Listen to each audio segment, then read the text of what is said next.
After working 6 years in healthcare, I realized it wasn't what I expected. Yes, it can sound good, you're helping people, it feels good, there's a mission and all that, but there is a huge hidden cost, and that hidden cost is your freedom. Because here's the reality. Most of the healthcare workers I talk to, and me myself included, we enjoy our jobs. We like the day-to-day, we enjoy the mission, we enjoy helping people. But the problem here is that we feel trapped in this rigid schedule where we constantly have to work, and if we want to make more money, we have to work more, right? And we really don't see an end to it. And there's a few reasons for that I'll get into this video, but this is the primary problem, and everybody, all healthcare workers are thinking of this, but there is simply no solution. So if you're someone who is looking of getting into healthcare or who are in healthcare, but you're feeling all these emotions like, okay, is this really all there is? Then this is the video for you, because I want to talk about a few ideas that I've had, researching this, really trying to figure out the solution. And to answer the question that is it actually possible for us as healthcare workers to buy back our time, to live a life where we have the freedom to make our own choices, to work when we want, to spend time with the family, work on the projects that we like, to travel. Like, is it actually a possibility? Or is it one of those things where we simply just have to accept and be grateful that we're working in healthcare and this is it until we retire, right? And before we start, my name is Christian. I'm an occupational therapist. I work in the rehabilitation departments, and I'm really, really passionate about helping healthcare workers really break out of this cycle, right? Because I think it's a very real problem that there's no proper solution and nobody really talks about it. So what we end up doing as healthcare workers is we just kind of hunker down, say like this is it, and just keep on working harder and harder, but nothing really changes. I want to talk about a problem that eventually all healthcare workers run into, and that is the inability to scale your income. Here's the thing, right? You have a lot of debt, you spend a lot of time getting to this point, right? But once you start working and you start trying to increase your income, what you're going to start to realize is that there is a ceiling. There's a limit to how much you can do. Like if you work 5 years, then maybe you get a few percent raise. If you work another 5 more years, you get a few more percent raise. And that's kind of how it goes. So you're barely keeping up with inflation. You're barely paying off your debt. And that's why you constantly feel stuck, because you have to keep on paying more and more and more. And yes, you get a raise, but then it all just goes into like paying off for rents or whatever it is, paying off your debt. And you never feel like you're getting ahead. To truly get freedom, and this may sound shallow, is that you simply need to make more money. But the big question is how? How do you double, triple your income? And what is the answer to that? And I want to kind of bring it up to you because it is very possible, especially in this day and time. Because here's the thing, right? I have this dream where I have the freedom to work when I want, of course, still help people, but I want to be able to do it at my own pace, right? I don't want to be forced to work 40 to 50 hours a week until I retire. I might want to work a lot less, spend more time with, my family, maybe my future kids and all these kind of things. And I don't think it's a very unreasonable dream to have. I think everybody has it. We just don't know how to get there. But that's when I started to discover two huge things, right? Because our world is constantly changing, and I think as healthcare workers, we're so locked into our world of healthcare that we're not really exposed to how the world is evolving, how we can use different things in order to scale our income. And I want to kind of bring that to you, right?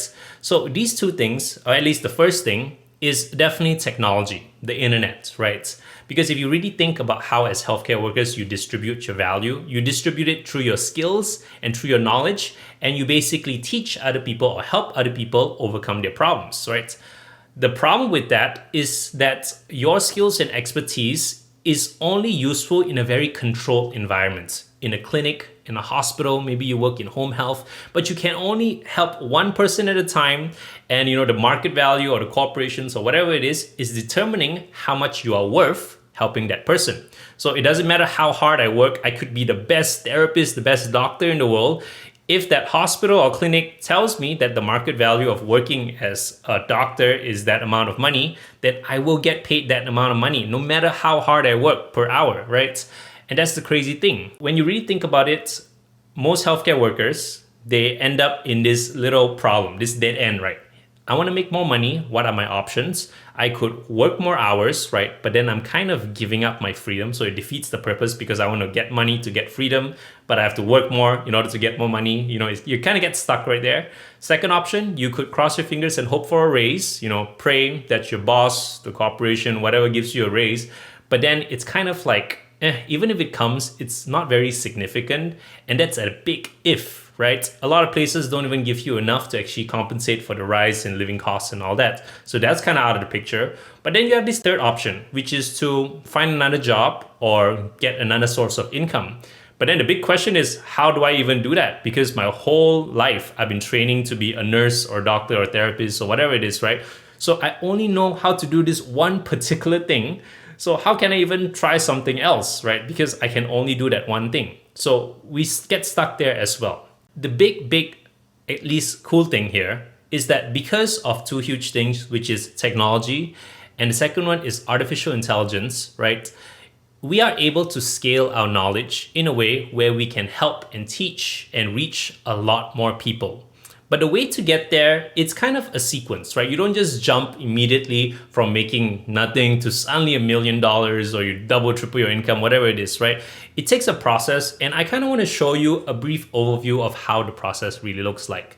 Because I think as healthcare workers, we aren't exposed to the power of artificial intelligence a lot. We aren't exposed to the power of what we can actually do with the internet, how many people we can reach, because we're so stuck into our little bubble, right? But if you really think about it, if you have very valuable information to share and you can solve certain problems and you can reach a lot of people, then in theory, there is no limit to how much money you can make. And as a healthcare worker, you have extremely valuable skills that you have, actually created and basically refined over the years, right? You know how to communicate with patients really well. You know how to treat, certain kind of illnesses or sickness or symptoms. You basically know a lot of skills, but you simply need to put it into something where you'll be able to be paid for the amount of effort that you put in. All right, so I want to share 3 things that you have to know if you want to go on this path towards scaling your income, towards getting the freedom and all that as a healthcare worker.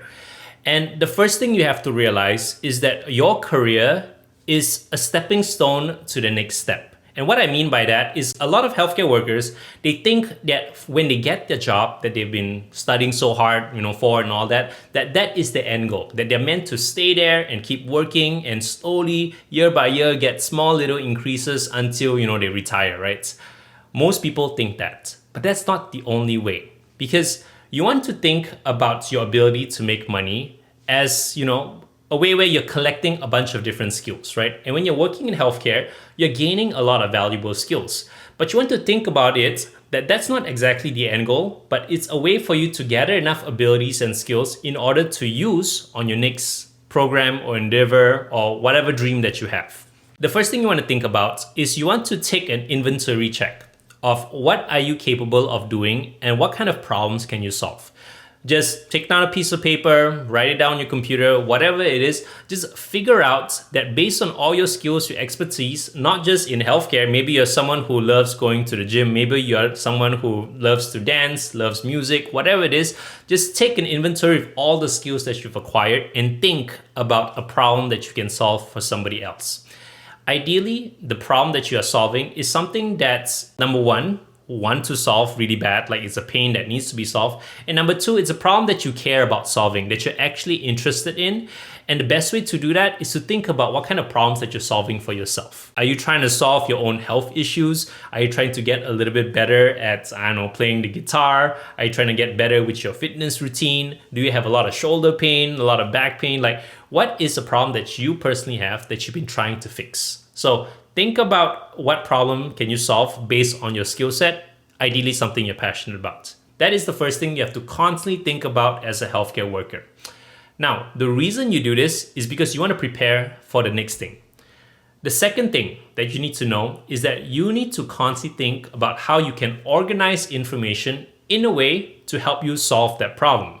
So for example, if you're someone who's really into fitness, there's a bunch of steps to it, right? There's exercise, there's discipline, then there's your diet. There's a bunch of things that go into it, and everything can be broken down into subcategories. You need to find what works for you and the specifics for that. If you struggle with this, if it's too difficult, That's where technology comes in. With artificial intelligence, with things like ChatGPT and all that, you can literally ask it questions. You can formulate, very, very specific instructions to it to help you design some sort of solution to the problem. If you're able to design something good enough, then or ideally something that helps you personally, now you at least have some sort of system, some sort of structure that you can share with people. And the reason this is important is because for the third step, you then need to create proof. Because here's the thing, nobody's going to care about your solution unless you're able to prove that it actually works. And the way you actually create proof is with that solution now, you need to find people that you can help for free. Just ask them, hey, I work in healthcare. This is something I'm interested in solving. I have this program that I created and I want to help you achieve these results. And I'm going to help you for free. I just need feedback and ideally a testimonial if it really helps you out. It's not going to be a straightforward path. You are probably going to fail a few times, but through that process, you start to discover what is it that you can specialize in, what can you offer to people, and at some point, you're going to be able to create a solution that people will be willing to pay you for. And the best part of it is that when you create this solution, there is no ceiling, right? Because this solution is something that's not tied to the market. It's not oversaturated in terms of like you work a doctor, you get paid this amount of money. It's that I created this solution and depending on how valuable that solution is, people will pay you for it, right? And this is how you scale your income. At least this is the conclusion that I've come up with, that as a healthcare worker, it's not enough just to grind away and work away blindly and follow instructions and hope that things work out. It's not enough. At least it's not enough if you want a life where you have the freedom to do things however you want, to spend more time with family, to not work constantly all the time. If you want that kind of future, then you need to do something else. And that something else is figuring out what more value can you give to the world? What can you create? Can you organize it in a great way by using technology smartly? And can you create proof that it actually helps someone enough? And at a certain point, you would have built the confidence, the skills, the structure in order to deliver this to somebody that needs it. Do this on scale through the internet, by studying and all that. And this is how you can double, triple, quadruple your income. This is the solution that I've come up with that I think all healthcare workers need to know. That the moment you start working in healthcare, it's not so much about I'm going to be here for the rest of my life. It's more about how can I improve my skills? What can I gain from this? And can I create something to help people that I want to help to create the life that I want? I wish that I knew this a lot earlier because, I don't know, society makes us believe that when you get into a job or get into healthcare, and honestly, any job, right, that's the end of it. When you ask like kids, like, what do you want to be when you grow up? Like, I want to be a doctor, I want to be a lawyer, an engineer, and we think like that's all about it. But with the way that our world is changing, with inflation, with the expansion of the internet, with artificial intelligence, there's so many more possibilities. And the traditional methods of achieving success doesn't really apply anymore. And if you're a millennial, if you're in your early 30s, late 20s, whatever it is, you know what I'm talking about. You're working your ass off, but it just doesn't feel like you're getting closer to your goals. It just doesn't feel that you're making a huge difference. And if you feel that way, you need to think about what is the future that you really want. Are you fine staying on that path? Which again is completely fine, right? You can just work and be okay with it. And some people, they're satisfied with that. I'm weird in the sense that I just want more, right? I just want more time for myself. Maybe I'm selfish, whatever it is, but it is what I want. And in order to get there, I have to do certain things that might be a little out of the norm. So I think I've spoken enough in this video. If you enjoy this kind of content, make sure you like, subscribe to the channel for more. I'll be sharing a lot more videos on just ideas I have. If you're someone, especially in healthcare, who is looking onto growing your income, expanding your income, just finding some sort of direction, then this is the channel for you. I'm really passionate about these kind of things. And in fact, I'll leave a link down below where you can actually even just, book a call with me just to talk it out. If you're wondering like, what can I do? What does it actually mean? Then completely free. I just want to get to know you and then we can kind of take it from there. But I believe that this is something that everybody should know. It's something that I wish that I knew a lot sooner before I went to healthcare. And hopefully this reaches the people that need to hear it. So that's about it for today. Thank you so much for watching. And I'll catch you guys in the very next one. Later.